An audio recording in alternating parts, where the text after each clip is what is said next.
Kabar baik untuk Indonesia. Sebentar lagi angka pengangguran akan bertambah. 1 juta jiwa. Bu, jangan.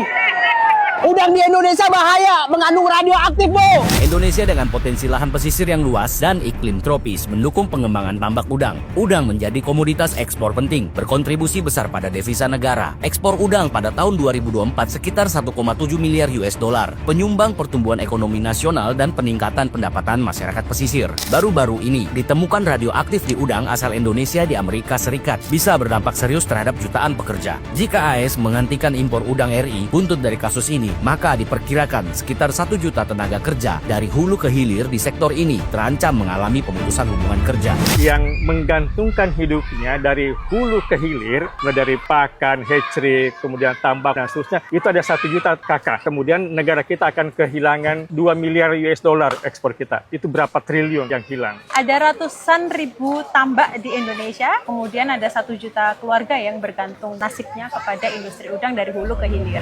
Langkah pemerintah terhadap paparan radioaktif cesium-137 di Cikande dengan memperketat proses dekontaminasi sudah dilakukan. Tetapi tantangan selanjutnya, bagaimana meyakinkan publik dan juga pasar ekspor bahwa udang Indonesia 100% aman? Kami sangat terbuka untuk diinspeksi tambak-tambak kita. Bahkan sebenarnya ketika kasus ini merebak, Badan Pengawas Tenaga Nuklir itu sudah ke lapangan, ke Cikande, kemudian ke tambak, ke hatchery, itu tidak menemukan ada radioaktif di udang kita. Itu pun di Cikande sebenarnya ditemukan di kontainer, bukan di udang. Kontainer itu yang terpapar radioaktif dari kecelakaan yang terjadi di Cikande itu. Statement pemerintah juga diharapkan tegas, melindungi petambak udang dan meyakini publik bahwa paparan radioaktif yang ditemukan akibat kelalaian PT BMS dikarenakan ketidaktahuan kalau di lingkungan sekitar terdapat kegiatan peleburan besi yang mengandung radioaktif, sehingga tidak terpikirkan untuk melakukan pengecekan radioaktif. Kelalaian pemerintah sendiri adalah mendekatkan industri atau pabrik yang bertentangan kepentingannya, sehingga ada kegiatan industri yang merugikan industri lainnya, apalagi yang berorientasi ekspor.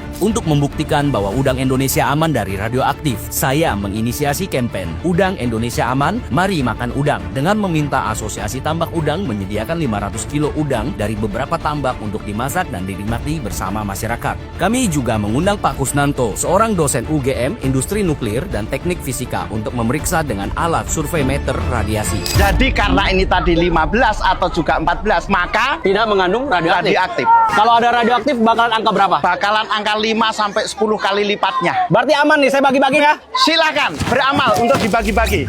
Hasil pengukuran tidak ditemukan adanya zat atau unsur radioaktif pada udang Indonesia. Semoga dalam tayangan ini pemerintah dapat mengambil langkah cepat dalam stabilitas makroekonomi dan meminimalkan dampak krisis yang akan terjadi di masa yang akan datang.